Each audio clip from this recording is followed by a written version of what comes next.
is my review of Dr. Stone, Chapter 131, and Nasty Crimes.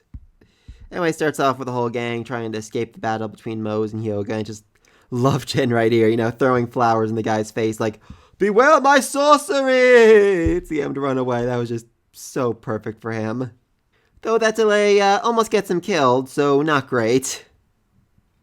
Anyway, it turns out that Senko and the gang weren't fleeing because they were trying to give Hyoga space to work. Rather, they're going for something that they claim will give them a 100% chance of victory on the island. I'm not exactly sure what that is, and it wasn't revealed by the end of the chapter, so yeah, it's definitely...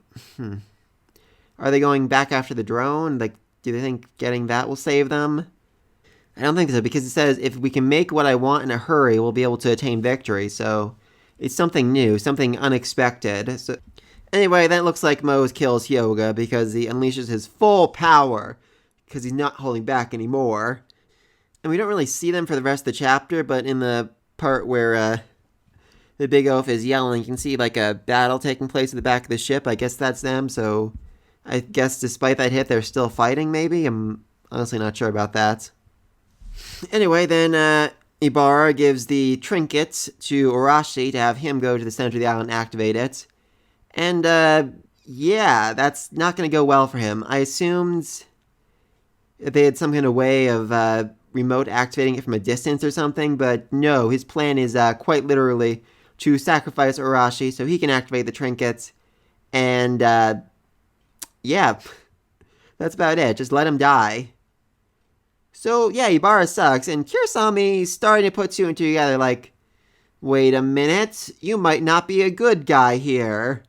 With your evil smile and your harem of women and your evilness.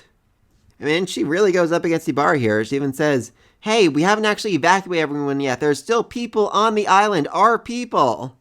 You would defy the master's will? The master who is the god of this island? And here, Kurosami is able to put two and together. Like, wait a minute. When I was a child, I actually met the master. And let me just say, she was absolutely adorable as a kid here. Little antennas or whatever you want to call them are just so cute. Anyway, master told her, never abuse this and never use it over a wide area because then very bad things will happen. I'm actually curious if this was said for a particular reason. Like, if they use it over too large of an area, maybe it'll break or maybe it'll go out of control. Maybe it'll just cover the entire world again or something along those lines. Not really sure about that.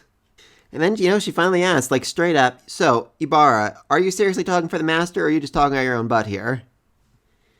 And I'm sure, given the chance, he probably could have talked her out of this, explained some lie that made her believe it. But unfortunately for him, at this exact moment, the statue recovery team shows up and says, hey, everyone! Your master is a statue! Ibara's lying to you! I think you should do something about this. And they're pretty shocked by all of this. And, you gotta get to Ibara for his quick thinking here. He decides at this exact moment that, okay, yeah, Kurosami's gotta go. And so he activates the trinket. And what's more, it seems to be voice activated. Which is interesting. I didn't realize that makes so much more sense than buttons or dials or whatever I thought were on it that would control that setting. So it seemed like maybe Kurosami was putting it near her mouth when she activated every time before. Like, she went, like, before she threw it. It could be she was whispering into it, like, 20 meters or something like that. Because she definitely had control over the size of it. Anyway, before she can kill him or get the trinket back from him, she's turned to stone. And you just can really see the pain in her face right here. As she's crying tears while she's turned to stone. Screaming at Ibara for all the horrible things he's done, for all the horrible things she's done in his name, or in the name of the master that's been long since dead. And then she falls into the water, which I'm kind of curious if she's okay, if they're able to recover her. I mean, I hope they do, and I'd really like to see her join the good guy's side at this point. I mean, they revive her, she'll be like, oh, what do I do now? I have no master to serve. And they'll be like, oh yeah, this guy right here, he's the master's son. You should just serve him. She's like, oh, yes, that is what I will do with the rest of my life. Yay! Honestly, that'd just be absolutely hilarious. I really want to see that. Anyway, I'm not really sure what Ibara's plan is at this point, because he's basically like, all right, now I need to turn the interlopers to stone. He's like, and I'm like, no, because literally everyone within like a mile have seen the statue, has realized you're lying. You would basically need to petrify like everyone. I mean, your only real option here is to petrify everyone except the people on the island who haven't managed to evacuate yet. Which would really cut down on your, slave population. Just saying. Anyway, thankfully, at this exact moment, Ibara is shot in his freaking hand. And not gonna lie, that did a lot more damage than I was expecting.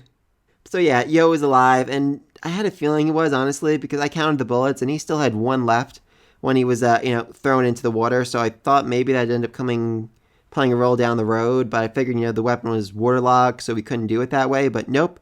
Yeah, he shot him in the hand. And seriously, though, it went right through his freaking hand.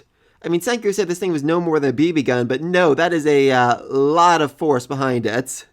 Then he tries to read Ibara's rights, but he doesn't actually know the words. I'm assuming that just means, he doesn't know the American version. Like, in Japan, they have their own version of it, but I also think it's entirely possible he was a cop who just never bothered learning how to read someone their rights. That seems very much like something he would do. Anyway, then Ibara drops the trinket into the ocean, which is concerning. I'm actually a little worried it's just gonna, sink to the bottom of the ocean and they're not gonna be able to recover it at all, which would be very, very bad.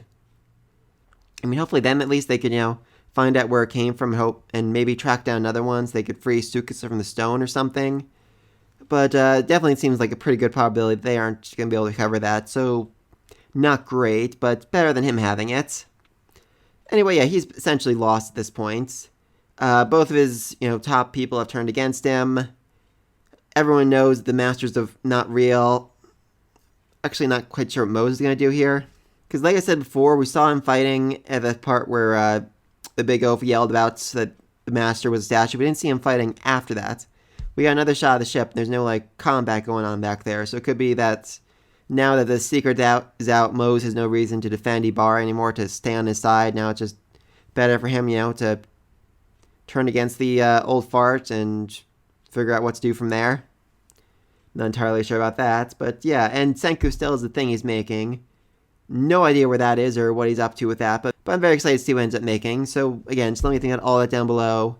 Are they going to recover the trinket? Is Mo's gonna change sides again? What the heck is Senku doing to get? And be sure to like, subscribe, so you don't miss the next video, and until then, peace.